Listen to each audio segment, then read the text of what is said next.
নিজেকে গোছানোর পথ নিজেকেই সাজাতে হবে। আপনার ভুলের মাসুল আপনাকেই দিতে হবে। আপনার জীবন সুন্দর হলে আপনি সেটির ফল ভোগ করতে পারবেন। সবাই শুধু পাশে এসে দাঁড়াবে, বিপদে কাউকে পাবেন না। অথচ আপনার ভালো সময়ে মানুষের অভাব পড়বে না।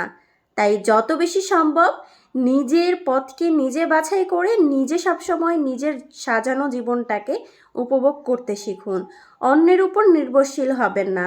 অন্য কারো দিক নির্দেশনা কখনো নিজে বহন করবেন না। সবসময় নিজের ভালো পরামর্শে নিজের দিকটা দেখে সবসময় পথ বাছাই করবেন।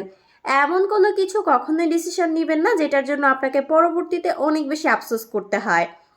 গতকালকে যা ঘটে গেছে সেটা নিয়ে আফসোস না করে আগামীকালকে কি হবে সেটা নিয়ে ভেবে ভবিষ্যৎটা সুন্দর করুন।